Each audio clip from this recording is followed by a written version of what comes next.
हस्तिनापुर नाम का एक गांव था। वहाँ संजय और अर्चना अपनी खुशहाल जिंदगी बिता रहे थे।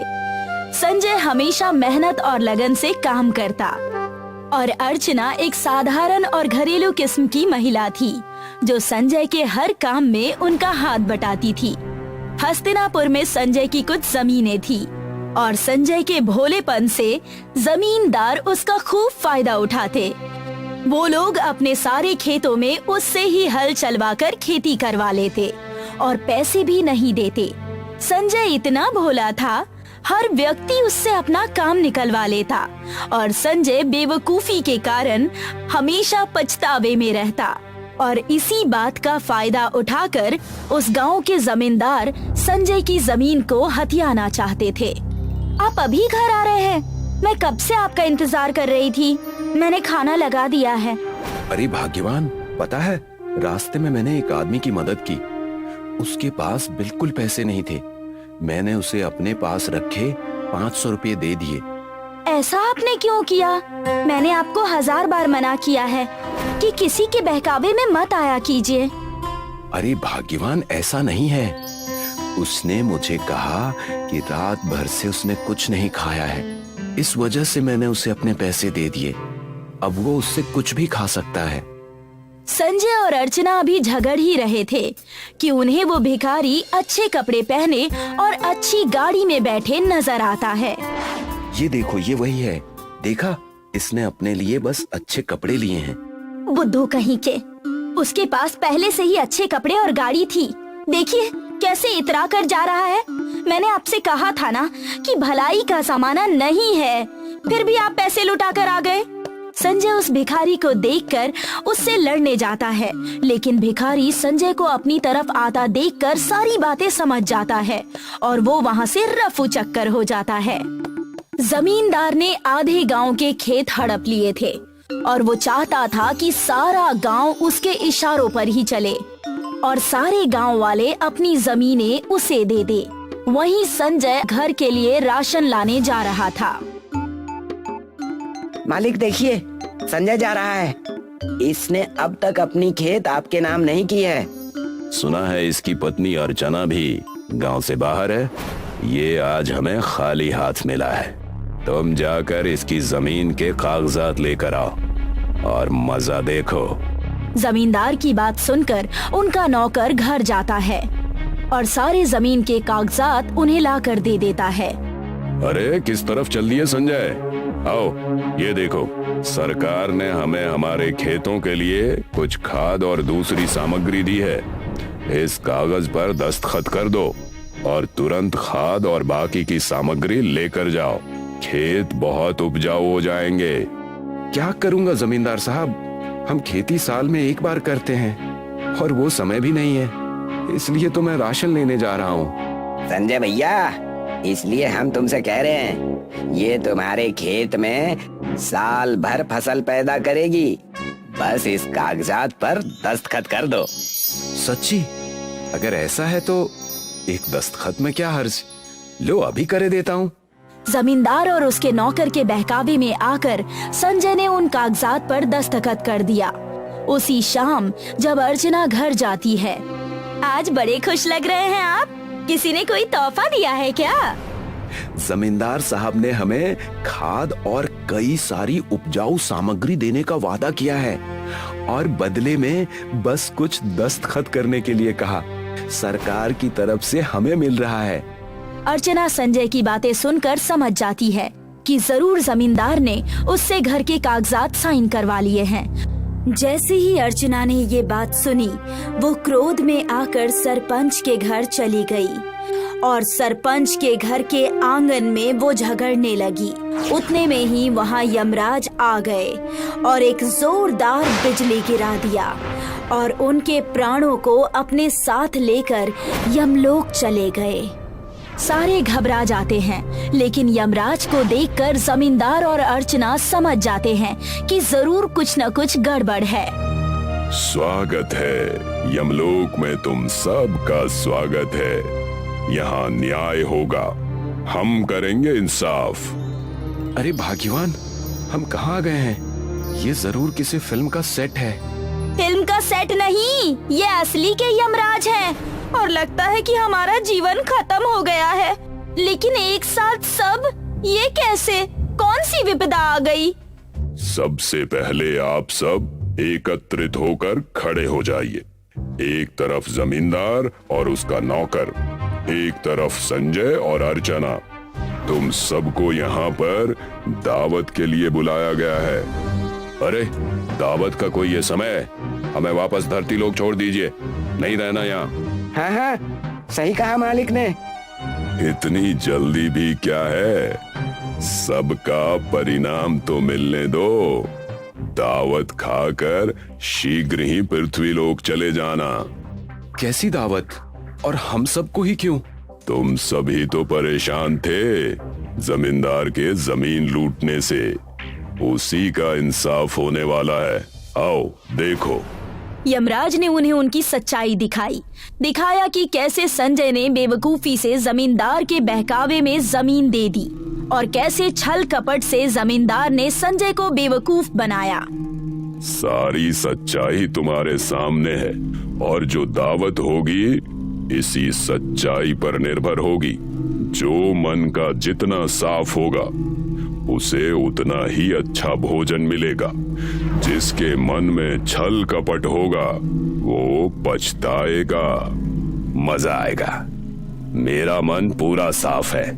एक आध चीजें मैंने गलत की हैं, बाकी मैं इतना साफ हूँ कि सफेद कपड़ों में भी नहीं दिखता। जी हाँ मालिक, आपकी तो बात ही कुछ और है। आप चिंता ना करिए जी, सब अच्छा हो जाएगा। बस आप अपने ऊपर भरोसा रखिए। यमराज के आदेश को सुनकर वहाँ पर सबके लिए थाली और कपड़ों से ढका हुआ बर्तन लग जाता है। जिसका मन साफ होगा उसे अच्छा, और जिसके मन में पाप होगा उसे उसी हिसाब से खाना मिलेगा। अरे आखिरकार यमराज के घर दावत है। यमराज के इतना कहते ही जमींदार ने अपने पास रखा हुआ खाने से कपड़ा हटाया और देखा कि वहाँ पर बहुत सारे बासी खाने रखे हुए थे जिनमें से बदबू आ रही थी। और वहीं अर्चना और संजय के पास बहुत सारे पकवान रखे हुए थे जिनमें मिठाइयाँ भी थी। जिसे जो मिला है उसे वो पूरा खाना ही होगा, और अगर वो नहीं खाएगा उसके प्राण ले लिए जाएंगे और वापस पृथ्वी लोक जाने का मौका नहीं मिलेगा उसे। मुझे माफ कर दीजिए, अब मैं जाकर सबसे पहले सबके जमीन वापस कर दूंगा। किसी के साथ छल कपट नहीं करूंगा। संजय और अर्चना की नहीं, तुम्हें जाकर सब कुछ पहले जैसा करना है। कमजोर की इज्जत और आदर करना है, वरना तुम्हें मेरे द्वारा यहाँ बुला लिया जाएगा हमेशा के लिए। उससे पहले तुम्हें ये दावत खानी है, यही तुम्हारी सजा है। यमराज की बात सुनकर जमींदार और उसका नौकर प्रायश्चित करने लगा। यमराज के कहते ही जमींदार उस बेकार से खाने को खाने लगता है। संजय और अर्चना अपना अपना पकवान खूब मजे से खा रहे होते हैं। उनके साथ न्याय करके यमराज उन्हें फिर से पृथ्वी पर भेज देते हैं। संजय और अर्चना खुशी खुशी अपना जीवन हस्तिनापुर में बिताने लगते हैं और वहीं जमींदार लोगों को ठगना बंद कर देता है। मुंबई की एक चाल में सारा सामान बिखरा हुआ था, जैसे अभी अभी वहाँ भयंकर तूफान हो गुजरा हो। एक कोने में सुनीता अपने दुधमुहे गुड्डे को सीने से चिपकाए सिसकियां भर रही है। उसका पति मदन नशे में धुत जमीन पर ही पड़ा बड़बड़ा रहा है। अपने आप को पता नहीं क्या समझती है, देर से आऊंगा तो खाना भी नहीं देगी। अभी 1 हफ्ते भी नहीं हुए बच्चे को पैदा हुए, थोड़ा तो संभल जाने देते। तूने फिर मुंह से जहर उगला तो। उसको पीटने के लिए उठा पर एक और को लुढ़क गया। चल गुड्डू, बहुत हो गया, अब हम यहाँ नहीं रहेंगे। सुनीता गुड्डू को गोद में उठाए कुछ सामान रखती है और गठरी सिर पर रख के गुड्डू को सीने से चिपकाए घर से निकल जाती है। सुनीता, ओ सुनीता, कहाँ मर गई? कुछ खाने को दे दे, जो है वही दे दे। पूरे घर में घूमता है पर सुनीता को ना पाकर कहाँ चली गई? कहीं नाराज होकर घर तो नहीं छोड़ गई? मैं भी तो नशे में पागल हो गया था, क्या जरूरत थी उस दुखिया पर हाथ उठाने की। वो घर में कुछ खाने को ढूंढने लगता है, रसोई में 4-5 रोटियां हैं और तरकारी देखकर भर पेट खाकर घर से निकल जाता है, पर सुनीता कहीं नहीं दिखाई पड़ती। वो निराश होकर घर आ जाता है। घर तो छोड़ दिया, अब जाऊंगी कहाँ? रात के अंधेरे में भटकने से तो अच्छा है घर ही चली जाती हूँ, तब तक भोर भी हो जाएगी। घर पहुंची तो देखा उसके घर के बाहर एक खूबसूरत पालना रखा हुआ था। ये पालना तो बहुत सुंदर है, मेरा गुड्डू इसमें आराम से सो सकता है। ये सोचकर वो घर में गई और गुड्डू को चटाई पर लिटाकर जल्दी से बाहर से पालना खींचकर अंदर ले आई। तभी मदन उठ गया और सुनीता को देखते ही, सुनीता, तू कहाँ चली गई थी? मैंने तुझे कितना ढूंढा, तू दिखाई नहीं पड़ी। सोचा तो यही था कि लात मुक्के खाने से अच्छा है अपनी और गुड्डू की जान ही ले लूं, पर मासूम गुड्डू का चेहरा देखकर मन पिघल गया। अरे पगली, तू क्यों गई? मैंने जानबूझकर ऐसा थोड़ा ही किया था। वो तो कल किसी के घर बेटा हुआ था, इसीलिए उसने थोड़ी बहुत पिला दिया था। क्या सारे मर्द अपने बीवियों को तुम्हारी तरह ही पीटते हैं? तुमने ये भी नहीं सोचा कि अभी 1 हफ्ते पहले ही गुड्डू पैदा हुआ है। मैं रोज थोड़ी ना पीता हूँ। अच्छा चल, मुझे माफ कर दे। ले, कान पकड़कर माफी मांगता हूँ। अब तो माफ कर दे, अब कभी तुझे हाथ भी नहीं लगाऊंगा। अच्छा छोड़ो, मैं गुड्डू को सुलाकर खाना बनाती हूँ। तुम नहा धोकर तैयार हो जाओ। काम पर नहीं जाओगे क्या? नहीं, आज काम पर जाने की इच्छा नहीं हो रही है। जरा ये पालना ठीक जगह पर रखवा दो। ये कहाँ से लाई इतना खूबसूरत पालना? पता नहीं, घर के बाहर ही पड़ा था, मैं उठा लाई। दोनों मिलकर पालने को कोठरी के कोने में रख देते हैं।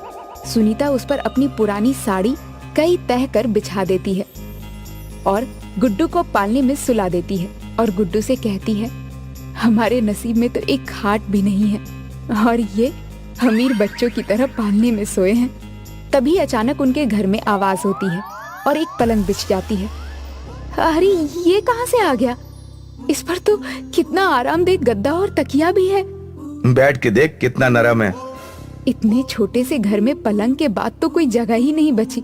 बड़ा सा घर होता तो कितना अच्छा होता। 2 सेकंड के लिए ऐसा लगा कि भूकंप आ गया हो और तीव्र रोशनी हुई। उनका घर एक बड़े से घर में बदल गया। सुन, तू रात भर कोई जादू वादू सीख रही थी क्या? अरे मैं तो सारी रात भटक रही थी। मुझे लग रहा है कहीं ये पालना कोई जादू तो नहीं कर रहा है। हाँ, मुझे भी यही लग रहा है। अगर पालना जादुई है तब तो हमारे पास भी बहुत सारा धन और दौलत हो जाना चाहिए। अरे अरे, ये क्या? इतने रुपए कहाँ से आ गए? ये देख, गुड्डू के पाले में तो नोटों की गड्डियां ही गड्डियां बिखरी हैं। नोट देखकर सुनीता कहती है, अरे बाप रे, हम तो अमीर हो गए। अब तो मुझे कोई मजदूरी करने की जरूरत ही नहीं है। इन पैसों से अपनी एक सीमेंट और ईंटों की दुकान खोल लेंगे। दुकान खूब चल निकली। सुनीता के मुंह से कुछ निकलते ही पालना उसकी इच्छा पूरी कर देता। एक दिन मदन घर से सारी रात गायब रहता है। दूसरे दिन सुबह दरवाजे पर दस्तक होती है। देख सुनीता, कुछ कहना मत, मैं पहले ही बहुत शर्मिंदा हूँ।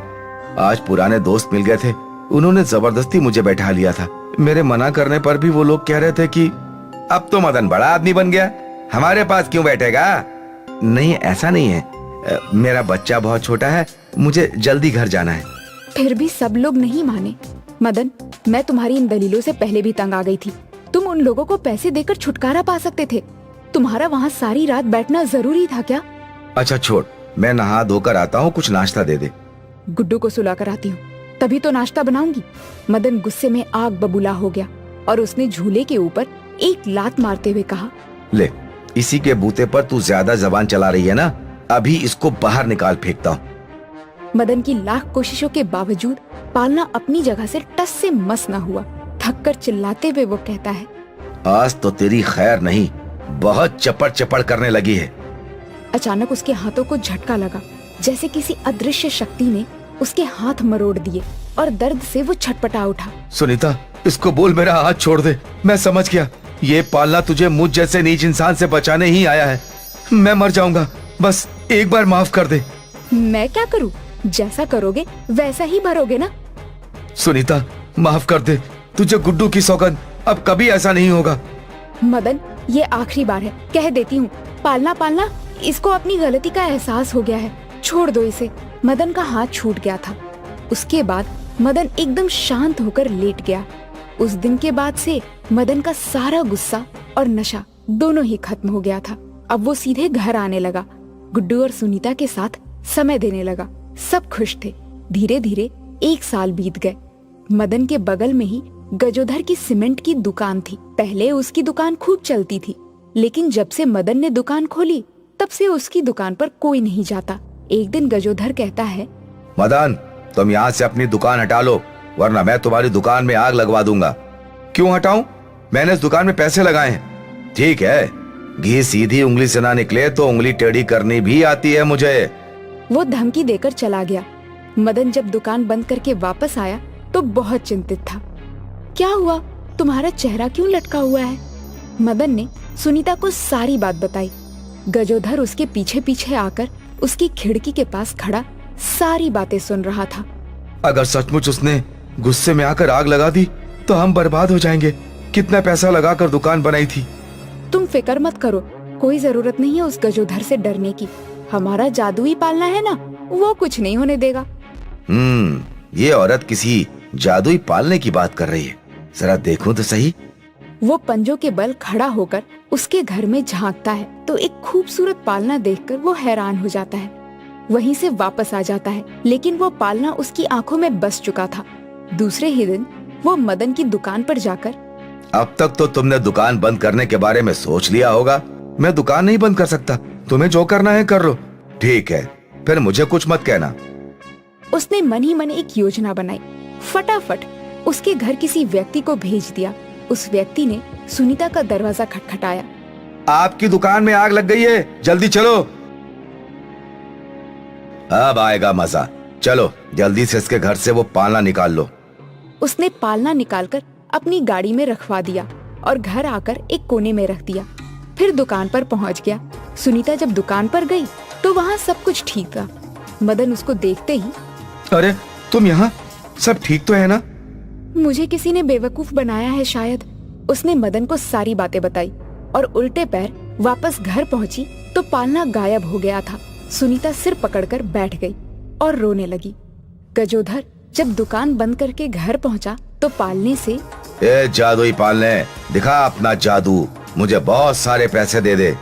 तभी पालने से एक मोटा डंडा निकलकर गजोधर की धुनाई करने लगता है। गजोधर चिल्ला रहा था, लेकिन उसकी आवाज किसी को सुनाई ना पड़ी। जब मार खाकर वो अधमरा होकर गिर पड़ा तब पालना अपने आप चलते चलते सुनीता के घर के भीतर पहुंच गया। अरे गुड्डू का जादुई पालना आ गया। कहाँ चले गए थे तुम? मैं समझ गई थी कि तुम्हें कोई उठा ले गया। उसने गुड्डू को पालने में सुला दिया। मदन आया तो वो कहती है, तुम्हें पता है मैं घर आई तो पालना कोई उठा ले गया था, लेकिन ये अपने आप ही वापस आ गया। मदन की दुकान पर गजोधर का एक नौकर जो कभी कभी उसके पास आ जाता था, उसने आकर बताया, मदन भैया, बड़े आश्चर्य की बात है, गजोधर भैया कोई पालना खरीद कर लाए थे।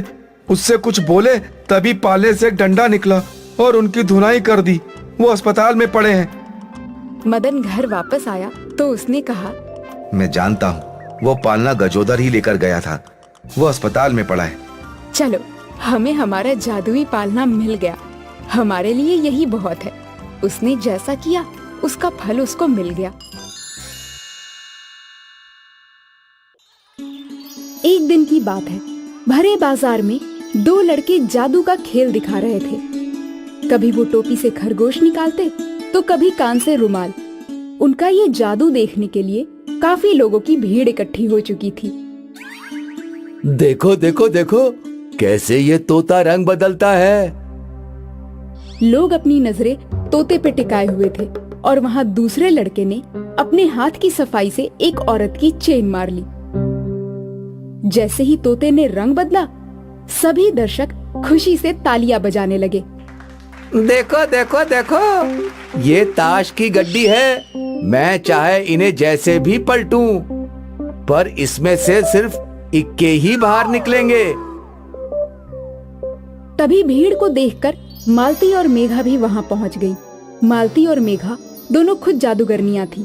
वो समझ गईं कि ये सब जादू नहीं बल्कि बस हाथ की सफाई है। मम्मी जी, वहाँ देखिए। मालती और मेघा ने देखा कि एक लड़का लोगों को अपनी बातों में उलझाता है और दूसरा उनकी जेब काटता है। तो ये चक्कर है चल इन्हें सबक सिखाते हैं। तभी मालती और मेघा आ गए।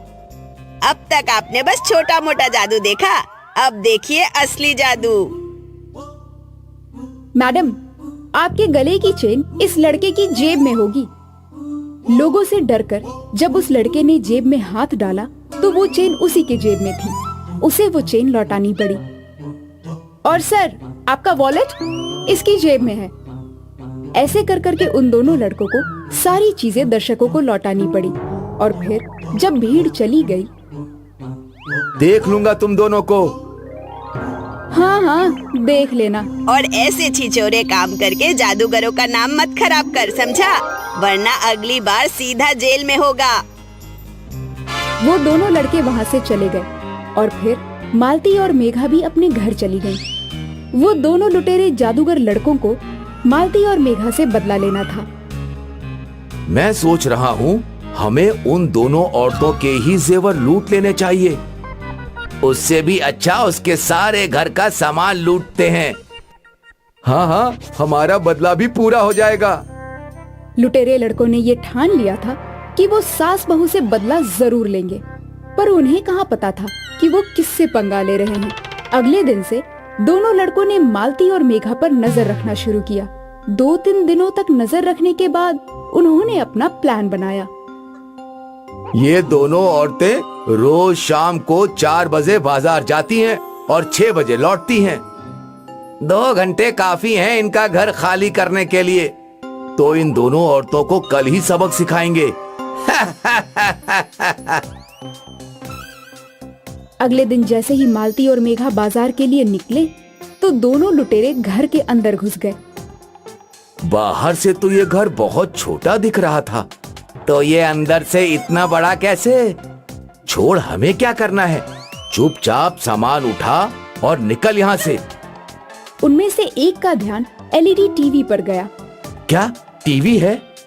उसने टीवी की वायर बोर्ड से निकाल दी और टीवी उठाने लगा, पर फिर अचानक टीवी ऑन हो गया। ये कैसे हो सकता है? इस टीवी में बैटरी है क्या?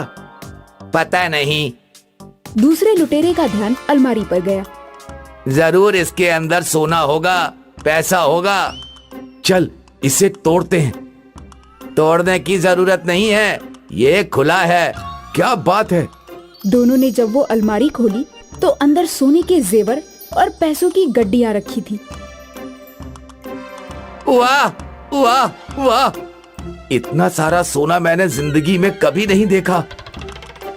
एक लुटेरे ने वहाँ रखी एक चेन अपने गले में डाल ली। देख कैसा लग रहा हूँ मैं। और तुरंत वो चेन सांप में बदल गई। सांप सांप, बचाओ बचाओ बचाओ मुझे। सांप को देखकर दोनों यहाँ वहाँ कूदने लगे। सांप से डरकर वो दोनों एक दरवाजे के अंदर चले गए तो अंदर अंधेरा ही अंधेरा था। एक लुटेरा किसी चीज से टकराया। जब दोनों ने देखा तो वो एक विशाल पेड़ था। वो दोनों एक जंगल में पहुंच चुके थे और इससे पहले कि वो कुछ समझ पाते, उन्हें शेर की दहाड़ सुनाई देने लगी। अब ये शेर कहाँ से आ गया? इसे बोलते हैं आसमान से टपके खजूर में अटके। वो दोनों पीछे घूमे तो पीछे भूखा शेर उनका शिकार करने की फिराक में था। भाग! दोनों शेर से जान बचाने के लिए भागने लगे। भागते भागते वो फिर से किसी जादुई दरवाजे से गुजरे और इस बार वो वापस घर के अंदर पहुंच गए। ये घर नहीं है। वो देख, वो सांप।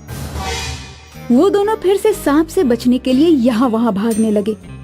उनमें से एक अलमारी के ऊपर चढ़ गया। यहाँ ऊपर, जल्दी! दोनों ऊपर बैठकर सांप को देख रहे थे। हमें इस घर में आना ही नहीं चाहिए था। तभी मालती और मेघा दोनों जमीन से बाहर आईं और उन्होंने सांप को गायब कर दिया। अपनी जादुई छड़ी से दोनों लुटेरों को जमीन पर पटक दिया। क्यों बच्चू? ये है असली जादू। अरे मेरी माँ, मुझे माफ कर दो। हमसे गलती हो गई जो हमने सोचा कि हम तुम दोनों से बदला लेंगे। माफ कर दो प्लीज। चल ठीक है, अब तुम दोनों निकलो यहाँ से। शुक्रिया, बहुत बहुत शुक्रिया। जैसे ही दोनों लुटेरों ने दरवाजा खोला तो बाहर पुलिस खड़ी थी। You are under arrest. लुटेरों ने पीछे मुड़कर मालती और मेघा को देखा। मेरी माँ, इस बार मिले हो, जिंदगी में कभी और मत मिलना। मैं रिक्वेस्ट करता हूँ, ऐसी सास बहू से तो दूर रहना ही सही है। इंस्पेक्टर साहब, ले चलो मुझे, वरना ये सास बहू हम दोनों को मार देंगी।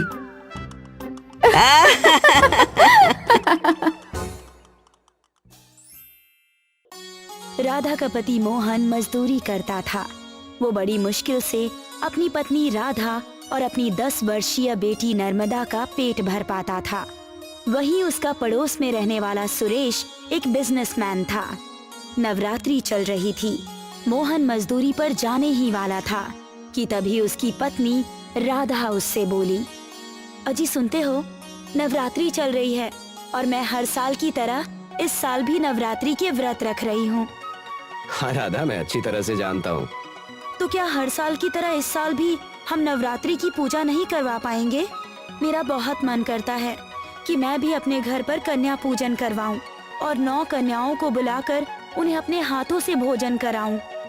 तुम चिंता मत करो राधा, मैं दिन रात मेहनत करूंगा और नवरात्रि से पहले कुछ पैसे तुम्हारे हाथ में जरूर रखूंगा। मैं कह रही थी कि आज जब आप बाजार से आना तो व्रत का कुछ सामान लेकर आना। क्या क्या मंगाना चाहती हो तुम? 1 किलो कोटू, 1 किलो सिंघाड़ा आटा, सेंधा नमक, साबूदाना। मेरे पास इतने पैसे नहीं है राधा, लेकिन तुम चिंता मत करो। तुमने मुझसे जो जो सामान कहा है, मैं नवरात्रि से पहले पहले वो सामान तुम्हें लाकर दे दूंगा। इतना कहकर मोहन वहाँ से चला गया और राधा का चेहरा उदास हो गया। तभी राधा की पड़ोसी कनिका वहाँ पर आ गई। कनिका राधा के घर पर कभी कभार आया करती थी। अरे राधा, मैं तेरा कब से इंतजार कर रही थी। आज तुझे मेरे साथ मार्केट चलना है। मैं तो भूल ही गई थी कि आज मुझे आपके साथ बाजार चलना था। अरे नवरात्रि चल रही है ना, तो उसकी कुछ शॉपिंग करनी है। तुम तो जानती ही हो राधा कि हम लोग नवरात्रि की पूजा कितनी धूमधाम से करते हैं और जब तक हम कन्या पूजन नहीं करवाते हमें तो पता ही नहीं चलता कि नवरात्रि आई भी है या नहीं। क्या तुमने नवरात्रि की अभी तक कोई शॉपिंग नहीं की? आपके आने से कुछ देर पहले ही मैं अपने पति मोहन से उसी के बारे में बात कर रही थी। आजकल बाजार में बहुत मंदी चल रही है ना, और मेरे पति तो मजदूर हैं, लेकिन उन्होंने मुझसे वादा किया है कि वो नवरात्रि से पहले पूजा का सामान लाकर मुझे जरूर देंगे। अरे तेरा पति तो हर साल यही कहता है। चल मेरे साथ बाजार चलते हैं। राधा कनिका के साथ बाजार चली गई। एक दुकान पर जाकर कनिका दुकानदार से बोली, भैया 5 किलो कोटू, 5 किलो सिंघाड़े का आटा, 5 किलो सेंधा नमक और 5 किलो साबूदाना, और हाँ, साथ ही साथ आपके पास जो अच्छे चिप्स के पैकेट्स हैं ना, व्रत वाले, वो भी पैक कर दीजिएगा। बहन जी, व्रत की बहुत अच्छी और ब्रांडेड नमकीन आई हुई है।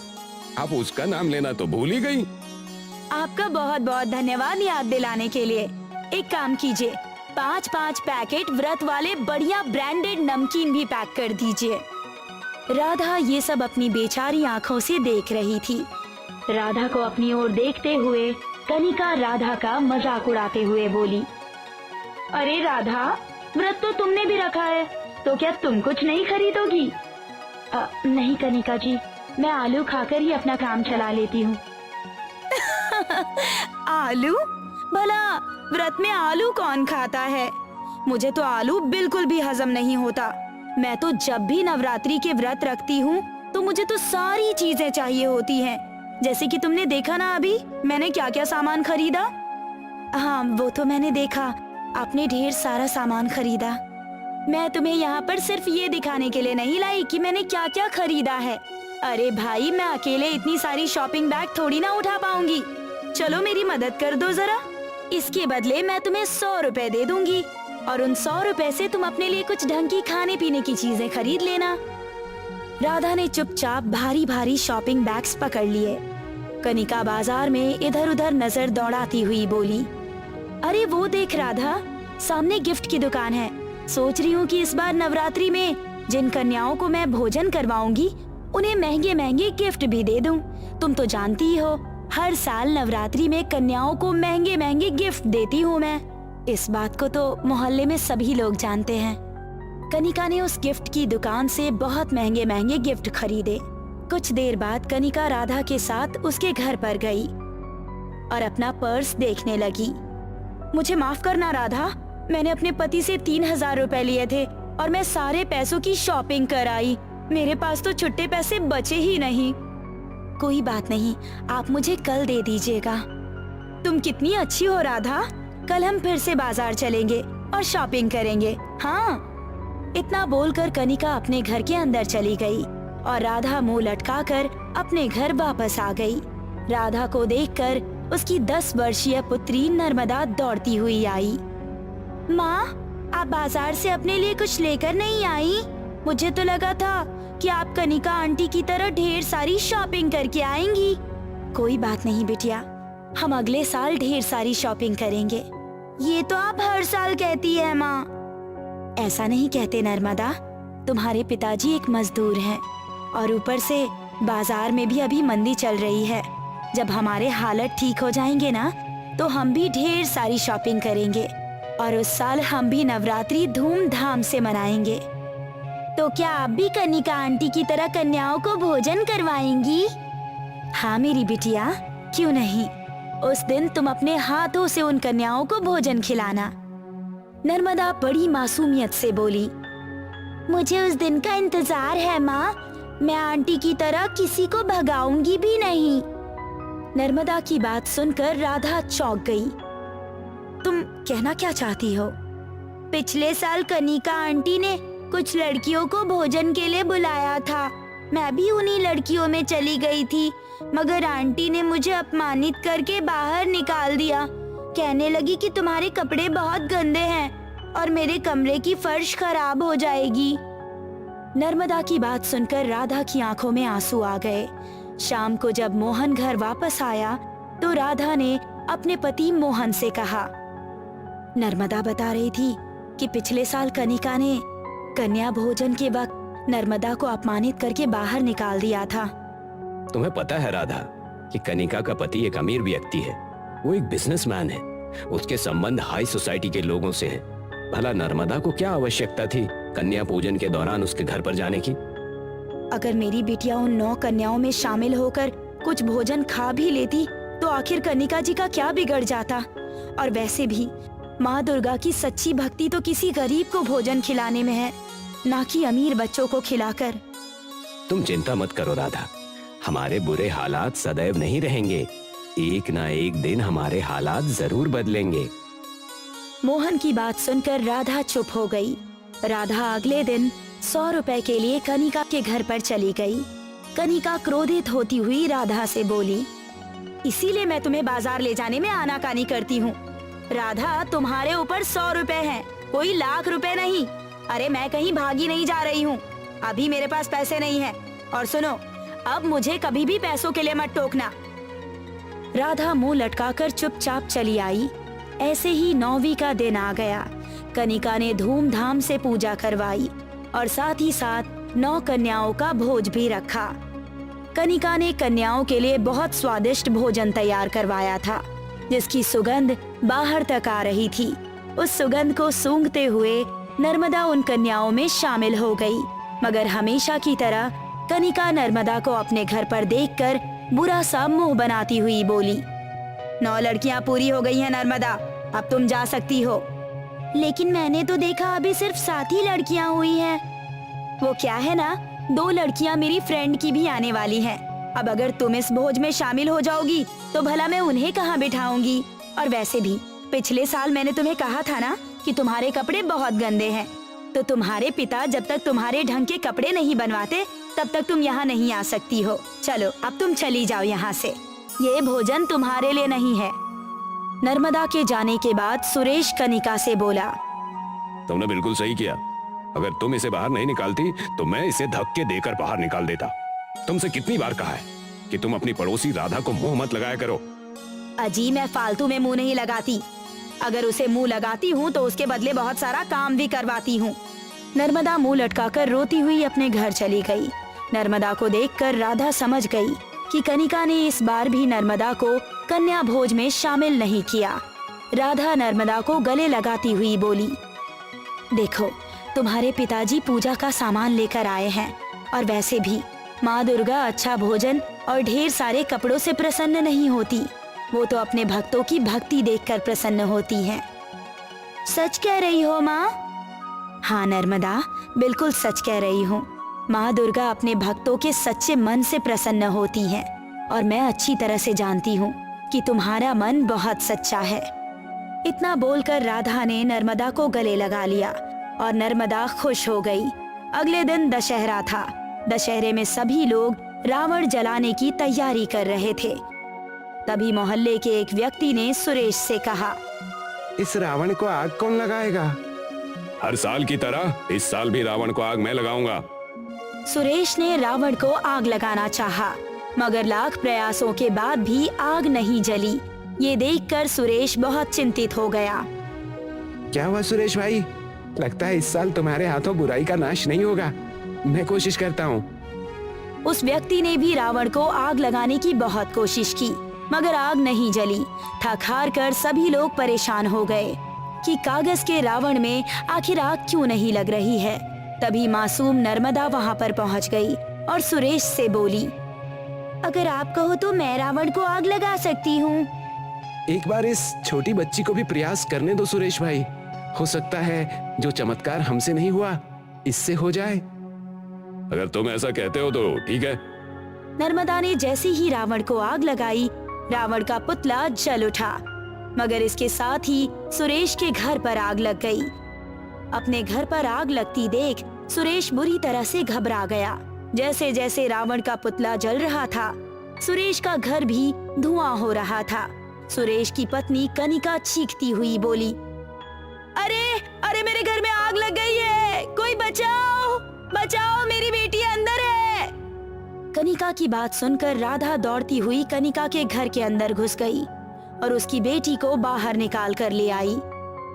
तभी सुरेश के मोबाइल पर उसके ऑफिस से फोन आया कि उसकी फैक्ट्री में भी आग लग गई है। सुरेश सड़क पर आ चुका था। तभी एक चमत्कार हुआ। अचानक वहाँ पर रंग बिरंगी किरणें फूटने लगी और माँ दुर्गा वहाँ पर प्रकट हो गई। माँ दुर्गा को देखकर सभी लोग उसके चरणों में गिर गए।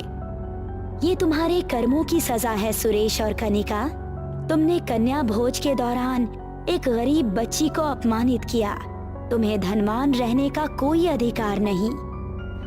तुम्हें अपने पापों का प्रायश्चित करना होगा। इतना कहकर माँ दुर्गा वहाँ से गायब हो गई और सुरेश सड़क पर आ गया। राधा अपनी बेटी नर्मदा को लेकर घर आ गई कि तभी उसका पति मोहन खुश होता हुआ वहाँ पर आया। उसके साथ 9 बच्चियां थीं। राधा, मैं इन 9 बेसहारा लड़कियों को यहाँ पर लेकर आया हूँ। हम इन्हें ही भोज कराएंगे। लेकिन आपके पास तो पैसे नहीं थे ना?